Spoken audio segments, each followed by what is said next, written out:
The chandeliers above the ballroom of the Astoria Crown Hotel shimmered like 1,000 frozen stars. The room was soaked in luxury, each corner gleaming with the confidence of old New York money. Laughter and champagne danced in the air, but for one man in the center of it all, every tick of the clock felt like a countdown. Landon Royce, heir to the Royce banking empire, stood under the spotlight, surrounded by well-wishers and carefully curated elegance. At 28, with a chiseled jawline, ocean gray eyes, and a perfectly fitted Armani tux, he was everything a magazine cover could dream of. Yet, beneath the polished surface, tension pulsed through him like a second heartbeat. He glanced at the platinum watch on his wrist, a symbol of status, a gift from his father, and felt the crushing weight of legacy. "Darling, where's your fiancé?" came the voice of Eleanor Royce, his mother, her red lipstick forming a smile that never quite touched her eyes. "She should be here any minute, Mom," Landon replied, masking the unease behind a trained grin. But inside, a storm brewed. Ava was never late. As if conjured by the thought, the ballroom doors opened. Ava Carter entered, flawless in a deep emerald gown that clung to her like a secret. Her rich brown skin shimmered under the lights, and her eyes, usually calm and confident, now held something else. Something fractured. Landon's chest tightened. Something was wrong. She moved toward him with purpose, ignoring the whispers that rippled through the crowd. Her voice trembled as she leaned in. "We need to talk. Now." They slipped into a shadowed alcove, far from the champagne flutes and approving smiles of Manhattan's elite. "What is it?" Landon asked, trying to keep his voice steady. Ava inhaled sharply. "I'm pregnant." The words shattered everything. The room, the music, the laughter, it all collapsed into silence. Landon felt the ground fall away. "Pregnant?" It echoed through his mind, every repetition unraveling the life he had mapped out so carefully. "Are you sure?" he managed to whisper. "I took the test 3 times, she said, her voice barely holding together. "I know we didn't plan this, but we can't have this baby." "Ava," Landon blurted, panic rising like floodwater. "Not now? Not like this. My career is just taking off. We had a plan." Her face hardened, the vulnerability in her eyes giving way to something fierce. "Plans change. This is our child, Landon." But he was already slipping away, his mind racing with imagined headlines, disapproving boardroom stares, and the irrevocable detour from perfection. "I need air," he muttered, and without waiting for her reply, he walked out. Outside, the cold night slapped his face. Landon Royce, success story, media darling, stared up at the skyline he had always worshipped. Tonight, it felt like a prison. In a moment of cowardice disguised as clarity, he hailed a cab. He told himself it was temporary. That one day he'd return. That Ava would understand. He was wrong. Back in the ballroom, Ava stood alone. The crowd had thinned. Eleanor offered her a smile laced with condescension. "You should go home, dear. I'm sure Landon will reach out when he's ready." But Ava saw the truth in the older woman's eyes, relief. With her back straight and one hand on her belly, Ava Carter left the hotel, alone, her heart splintered but unbowed. And as she walked into the buzz of the New York night, she whispered a silent vow to the life growing inside her. "You will never feel unwanted. Not once. Not ever." 5 years had passed since that night at the Astoria Crown. Sunlight filtered through mismatched curtains in a small third-floor apartment in Bedford-Stuyvesant, Brooklyn. It wasn't much, just 2 bedrooms and a creaky kitchen, but inside, it pulsed with warmth, laughter, and a kind of quiet resilience money couldn't buy. Ava Carter, now 32, stirred awake to the rhythmic thump-thump-thump of tiny feet darting across the hallway. "Mom, Mommy, wake up," a young voice called, filled with uncontainable energy. She smiled before she even opened her eyes. "I'm awake, baby," she said. Moments later, 7-year-old Micah dove onto the bed, brown curls bouncing, his wide, inquisitive eyes nearly glowing. "It's the talent show today, remember?" "How could I forget?" Ava said, pulling him into a tight hug. "You've been practicing every day for weeks." Micah beamed, pride and nerves battling on his face. His joy filled the room, and filled a place in her heart that had been empty for a long, long time. As she made breakfast, oatmeal with cinnamon and honey, Ava kept stealing glances at her son, who was already at the small thrift store piano in the corner of their living room. It was old and always slightly out of tune, but to Ava, it sounded like magic. Micah's fingers fluttered over the keys, his body swaying with the music. He had a gift, and every note he played reminded Ava of the man who had walked away. She pushed the thought down like she had 100 times before. Later, as they walked toward school hand in hand, they passed the community center where Ava worked as an arts coordinator. "Can I come with you after school, Mom?" Micah asked, his eyes full of hope. "Of course," she said. "We've got a special painting class today. You can help me pass out supplies." Micah squeezed her hand tighter. "Can I paint too?" "You can paint, draw, sing, conduct a whole orchestra if you want," Ava smiled. "You're the star." At the school gates, she knelt down and brushed a lock of hair off his forehead. "Listen to me, superstar. No matter what happens at the show, I am already the proudest mom in the world. Just have fun, okay?" Micah nodded, his chest puffing out like a little soldier. "Okay." She watched him run inside, a bittersweet smile lingering on her face. The questions would come soon. They always did. Where's Micah's dad? Does he visit? Is he in the picture? But the only picture Micah had was an old black and white photo hidden in Ava's drawer, a photo she hadn't looked at in years. At the community center, Ava threw herself into her work. The place was underfunded, chaotic, and constantly short on paintbrushes, but it was hers. Over the years, she'd transformed it into a vibrant hub for youth art in the neighborhood. Kids who had once run wild in the streets now spent hours painting murals, writing poems, composing songs. She had given them a voice, and they had given her purpose. Ava, 5-minute warning for the fundraising meeting, called her colleague Rosalie. "Coming." Ava called back, gathering her papers. Today's pitch was bold, a neighborhood-wide talent show with local artists and youth performers. It was her dream to show the city what Bed-Stewie's kids were capable of. That afternoon, Micah burst into the center, breathless with excitement. "Guess what?" he shouted. "Miss Harris says I'm the best pianist in class." Ava laughed and wrapped him in her arms, pride swelling in her chest. "That's because you practiced like a champ." They played a duet on the old center piano as the painting class prepared around them, their voices rising together in a song only they knew. And as she listened to the joy in her son's laughter, Ava reminded herself, she may not have riches, she may not have a partner, but she had love. And that was everything. That night, after Micah was asleep, Ava stood by the window and stared out at the city lights beyond the low rooftops. Somewhere out there, Landon Royce was probably sitting in a high-rise, drinking aged scotch, surrounded by silence. She wondered, did he ever think about her? About Micah? And then, as if summoned by the thought, her phone vibrated. One name lit up the screen. Landon Royce. The past had found its way back to her door. "Let me know if you'd like me to continue with part 3. Landon's return and his first silent glimpse of Micah at the school concert, or if you'd like any adjustments so far." The auditorium of Brooklyn River Elementary pulsed with excitement. Dozens of children in mismatched costumes scurried behind the curtains, their voices rising in a messy symphony of nervous anticipation. Parents filled the fold-out chairs, whispering, shifting, adjusting programs with the anxious joy only school performances could ignite. Ava Carter stood backstage, kneeling before Micah to straighten his tiny bow tie. Her hands trembled slightly, not from nerves about his performance, but from something deeper, something she couldn't name. "You remember what I told you?" she whispered, eyes locked on his. Micah nodded, his face solemn. "Just have fun, and play like we practiced." Ava smiled, blinking back the tears that were always waiting during moments like this. He was so much like her, driven, expressive, brave. But there was something else too. The sharpness in his eyes, the precision in his fingers, the ghost of another man who had vanished the night it mattered most. As she sent Micah off to wait for his turn, she felt it, a shift in the air, a strange gravity. Outside, in the back of the auditorium, a tall figure slipped in, unnoticed by most. Dressed in dark gray, tailored but subdued, Landon Royce took a seat in the last row, his heart pounding so violently he could hear it in his ears. He hadn't seen Ava in 5 years, and he had never laid eyes on the boy. He didn't know what he expected. A wave of anger? Tears? Screams?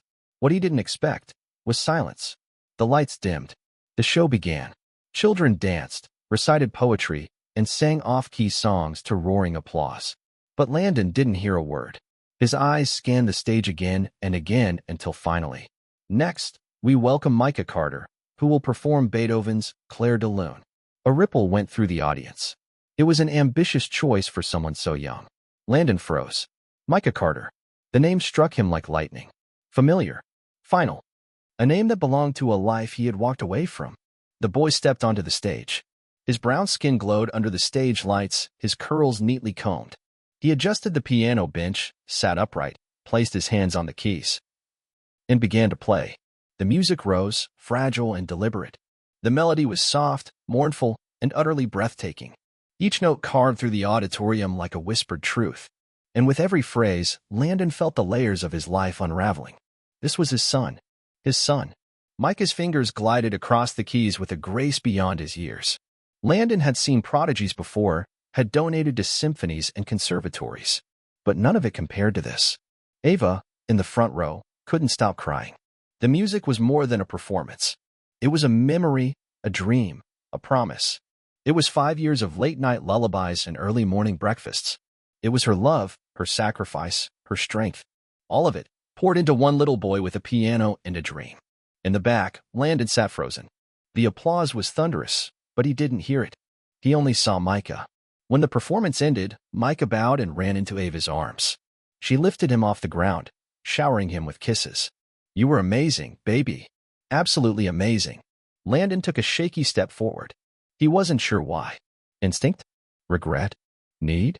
Ava turned, and their eyes locked. Time stopped. It was the first time they had seen each other since that night. She froze, clutching Micah tightly.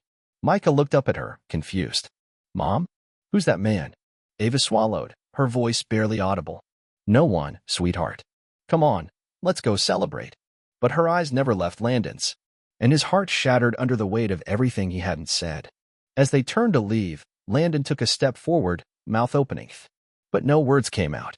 He watched them disappear into the crowd, the echo of Beethoven still hanging in the air. And in that moment, Landon Royce, master of boardrooms and billion-dollar deals, realized this was the one performance he had truly missed.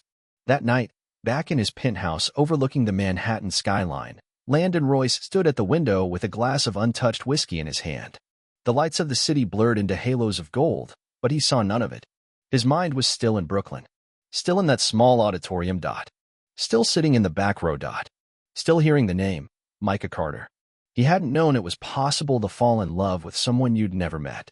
But now, every note Micah had played echoed inside his ribs like a reminder. You missed it all. Landon crossed the room, opened the drawer of his desk, and took out an old photo. It was worn and slightly creased, Ava and him, smiling, young, full of plans they never kept. He picked up his phone. His fingers hovered over the screen, typing, deleting, typing again. Then, finally. "Ava, I know I have no right to ask this, but please, can we talk?" Landon. His finger lingered over send, as if the future depended on it. And maybe it did. He pressed it. Somewhere across the river, Ava Carter was washing dishes when her phone buzzed on the counter. She dried her hands slowly, her breath catching as she saw the name. Landon Royce. She hadn't seen it on her screen in over 5 years. A part of her wanted to toss the phone across the room. Another part, a quieter, more dangerous part, wanted to reply.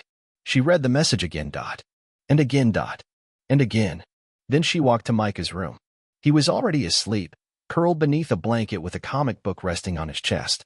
She watched him breathe, watched the gentle rise and fall of the boy she'd built her world around.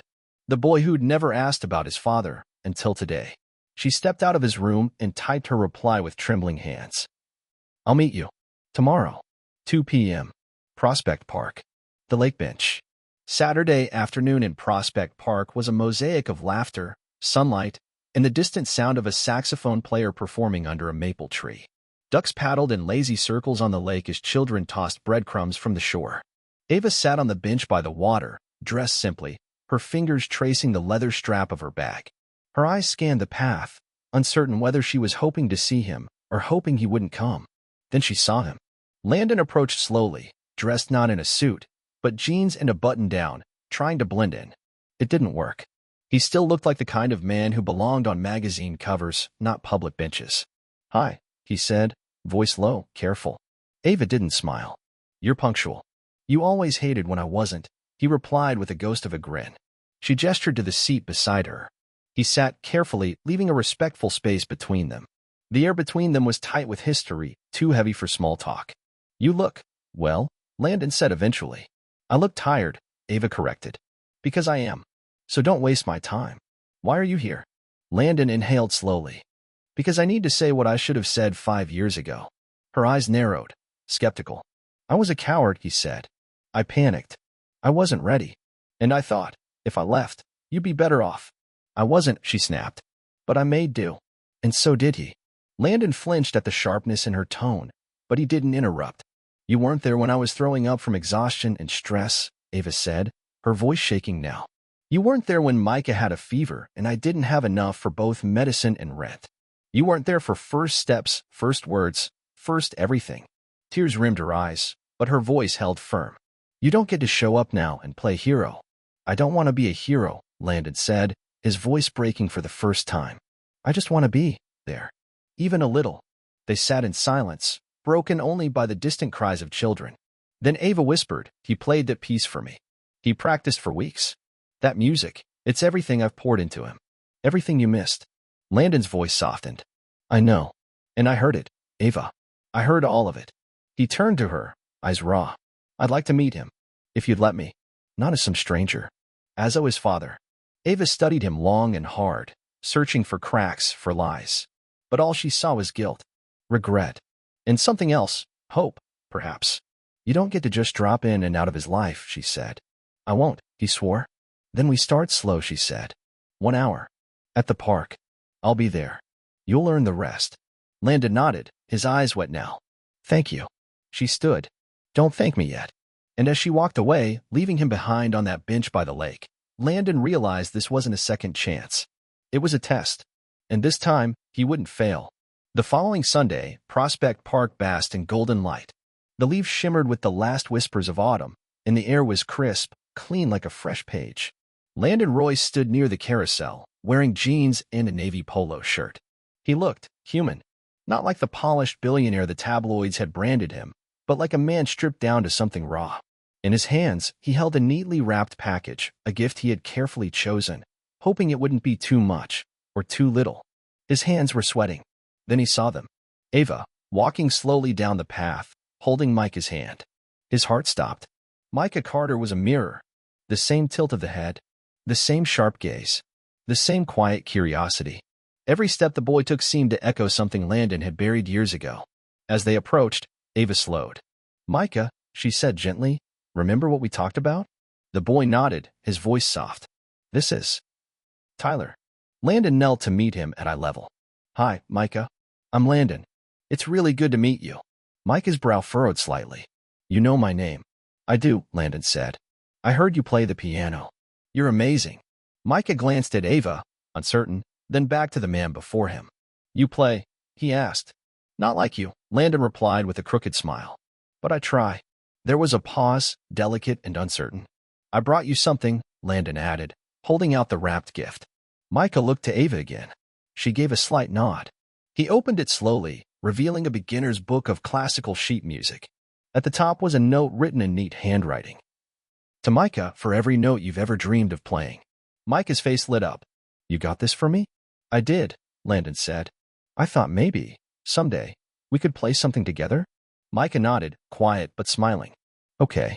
Ava watched the moment unfold like someone holding a glass sculpture, afraid the slightest breath might shatter it.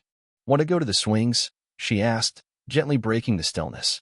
Micah's face brightened. Yes. They walked together across the lawn, 3 shadows falling side by side. Landon pushed Micah gently on the swing, unsure of how high was too high, but Micah laughed, louder with every push. Ava stood nearby, watching, her arms crossed tightly, as if holding her own heart in place. For the first time in his life, Landon felt something rise in him that had nothing to do with success or ambition. It was joy. Not the fleeting kind you buy with a penthouse or a headline dot. The real kind. The kind you build, moment by moment. Later, as Micah darted toward the monkey bars, Landon stepped closer to Ava. He's incredible, he said, his voice thick. He is, Ava agreed. You've done everything I didn't, he added. She looked at him, no bitterness in her tone. Just truth. I didn't have a choice. He nodded, swallowing hard. I want to do it right this time. I know I don't deserve your trust, but I'll earn it. I swear. Ava didn't speak right away. Then, finally, you get one shot at this. Not two. If you break his heart, you won't get the chance to break it again. Landon looked her straight in the eyes. I won't. In the distance, Micah called out, come push me again. Landon smiled, genuinely, openly. Be right there, buddy. As he jogged back toward his son, Ava allowed herself a breath. Not of forgiveness. Not yet. But maybe, just maybe, of possibility. A week had passed. The apartment in Bed-Stuy felt different. Not visibly, Micah's drawings still covered the fridge, and the worn piano still stood proud in the corner. But the energy had shifted. Something unspoken hovered in the air. Micah was happier. That much was obvious. He hummed constantly, ran to the piano first thing after school, and kept the gift from Landon, his new sheet music, next to his pillow at night like a favorite stuffed animal. But for Ava, peace hadn't come so easily. She stood at the kitchen window, watching Micah play outside, her thoughts tangled. That's where David found her. He stepped into the kitchen, holding a grocery bag in one arm and 2 coffees in the other. Hey, he said, placing a cup beside her. You didn't answer my text. Sorry, she said softly. It's been a week. David followed her gaze to the window, where Micah was leaping between sidewalk cracks like a little daredevil. I take it Sunday went well? Ava nodded slowly. Too well. David's brow furrowed. What does that mean? It means Micah likes him, she said. And Landon's showing up. On time. Present. Kind. Sounds good. David said, though his voice betrayed hesitation. Maybe, she whispered. But it terrifies me. David sat at the table, folding his arms. Because you're afraid he'll disappear again. Because I'm afraid he won't, she replied. Silence. I spent years protecting Micah from that pain, she said. What happens if Landon becomes part of his life and actually stays? What if Micah loves him? David looked down at his coffee, jaw tight. And what if that changes everything we've built here? That evening, after Micah went to bed, Ava found Landon waiting outside the building. Can we talk? He asked. She hesitated, then nodded, stepping outside onto the stoop. I've been thinking, he began. I'd like to take Micah for the day. Just us. Somewhere fun. Maybe the Children's Music Museum uptown. I'd bring him back in the evening. Ava folded her arms. That's a big ask. I know. But he's comfortable with me now. And I think, it's time. Time for what? She asked. For you to start reshaping his world? Landon took a breath. No. For me to start being in it. Ava turned away, staring down the street. You weren't there for his first words. His nightmares. The broken arm. You missed it all, Landon. I'm not trying to erase that, he said softly. I'm just trying to add to what's next. She was quiet for a long moment. Then, I'll think about it. Before Landon could reply, the building door creaked open behind them. David stepped out, his keys jangling, immediately picking up on the tension. Landon stood a little straighter. David froze mid-step. Oh, he said coolly. Didn't realize we had company.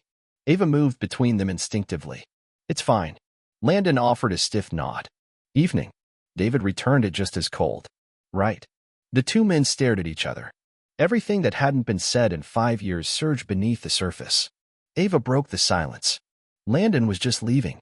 Landon glanced at her, something unreadable flashing in his eyes. I'll wait for your decision, he said, and walked off into the night. David stepped closer. He wants more time? Yes, she said. And part of me wants to say yes. David looked at her, something deeper behind his eyes now, not anger, but something much closer to heartbreak. You're letting him in, he said. Really in? She looked away. I don't know what I'm doing. Well, David said quietly, whatever you decide, just promise me one thing. What? Don't let him hurt you again. Saturday morning came too quickly. Ava stood by the door, double-checking Micah's backpack for the 3rd time, snacks, tissues, water bottle, hoodie. He was practically vibrating with excitement. Do you think they'll have the big piano? He asked for the 4th time. The one with 1,000,000 keys? I'm sure they will, Ava said, forcing a smile. Landon knocked exactly on time, dressed casually in jeans and a hoodie. Still polished. Still Landon. But different, too softer at the edges. Micah flung the door open. I'm ready. Landon grinned. Me too. Ava stepped between them, crouched down, and looked Micah in the eyes. Call me if you need anything. If you get tired. If you're not having fun, anything at all. Micah rolled his eyes in that way only 7-year-olds can. Mom, I'm fine. It's just music. She kissed his forehead and whispered, "Be good. I always am." And with that, he was gone, his small hand wrapped confidently in Landon's. Ava stood at the door long after it closed. The museum was everything Micah had imagined and more. Rooms filled with centuries-old instruments, sound experiments, interactive exhibits, and yes, a concert grand piano. Landon followed him like a shadow, watching, listening, learning. He asked questions, made jokes, let Micah lead. They tried a theremin. They danced with a sound-reactive light wall. They played duets on a digital keyboard that recorded their music. At one point, Micah turned to Landon and asked innocently, "Did your dad ever take you to places like this?" Landon hesitated. "No, my dad was busy." Micah nodded. "So you're not too busy?" Landon smiled, his voice catching. "Not for you." Meanwhile, Ava sat in the quiet of her apartment, her phone face up on the kitchen table, untouched. Every buzz made her heart stutter. David came by with tea and that calming presence only he knew how to deliver. "You haven't called?" he asked gently. "No," Ava said. "He said he'd check in if there was a problem." "But I miss him," she admitted. "It's only been hours and I already miss him." David looked at her with softness. "That's what being a parent is. Loving someone enough to let them go, even if it breaks you." She let out a bitter laugh. "Great. So this is what it feels like." They sat in silence, sipping tea and staring at nothing. And still, she didn't touch the phone. Late afternoon, in the park near the museum, Landon and Micah sat with ice cream, their feet dangling off a low bridge. Micah licked his chocolate cone. "Do you think I'll be a famous musician one day?" "I think you already are," Landon said. Micah giggled. "Famous people don't live in Brooklyn." Landon smiled, but his heart ached. "Famous people live where the music is." Micah tilted his head. "Can I come to your apartment sometime?" Landon blinked.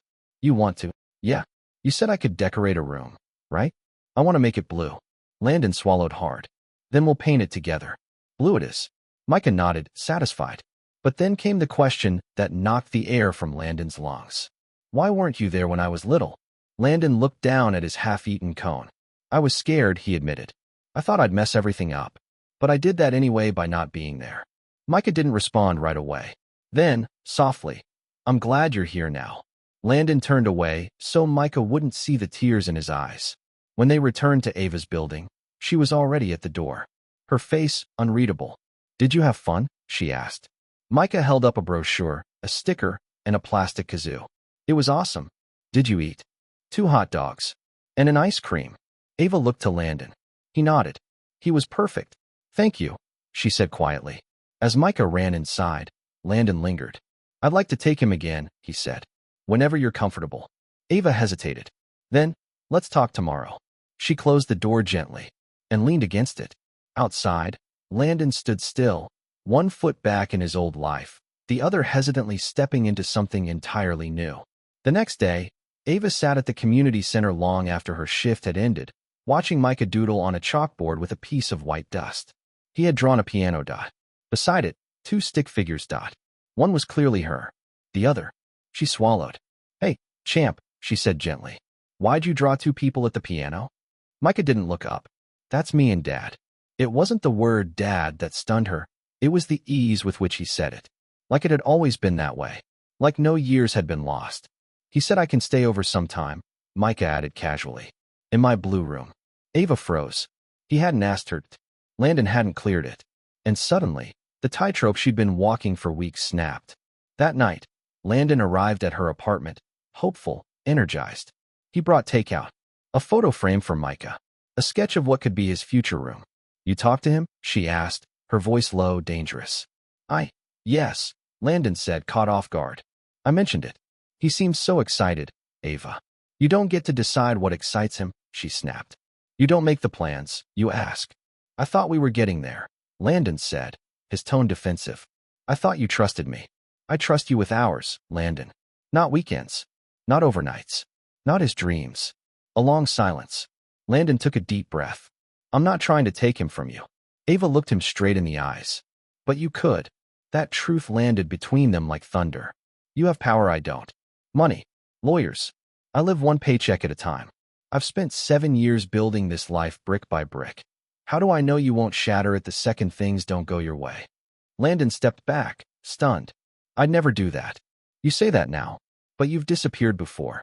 Later that night, David arrived to fix a leaky faucet, but the minute he stepped inside, he felt the air had changed. Ava, he asked carefully. She sat at the kitchen table, staring at nothing, a glass of untouched tea in front of her. He wants more, she whispered. Time. Sleepovers. School transfers eventually, probably. Everything. David's jaw clenched. And you? I don't know what to do anymore, she said. Mike is happy. But every time I look at him with Landon, I feel like I'm watching a piece of my world float away. David moved closer. Then tell him no. I can't, she whispered. Because I see it too. That spark in Mike's eyes. That joy. And I don't want to take it from him just because I'm afraid. David sat across from her, quieter now. You're braver than you know. She looked up. You've always been here. Yeah, he said. But maybe I've been waiting for something that was never mine to begin with. And with that, the weight of his love, unspoken, quiet, loyal, was laid bare. A few days later, a letter arrived. Typed. No branding. Just Landon's signature at the bottom. I'm not going to fight you, Ava. Not legally. Not emotionally. I'm not here to take. I'm here to stay. On your terms. On his terms. Always. Ava read it 3 times before putting it in the drawer next to that old photograph from long ago. Then she called Landon. Let's talk, she said. But not about weekends or rooms. About rhythm. How we find ours. Together. It was spring. Micah, now 8, stood backstage at a local recital hall, wearing a navy vest and a nervous grin. Ava adjusted his collar. Same as always. Play like you mean it. Landon stood behind them, holding a water bottle. And have fun, buddy. Micah nodded. Can both of you wave from the front row? We wouldn't be anywhere else, Ava said. They walked into the auditorium together, Landon, Ava, and David, who had insisted on coming, holding a small bouquet of wildflowers. 3 adults. 1 child. And a complicated, beautiful in-between. Micah took the stage, sat at the piano, and began to play. His fingers danced. The music was part Beethoven, part something all his own. There were traces of everything in it, his mother's resilience, his father's precision, David's steady warmth. It was not perfect. But it was honest. And when it ended, the applause came not just for the boy at the piano, but for the family, fractured, mended, reshaped, that had somehow found its harmony.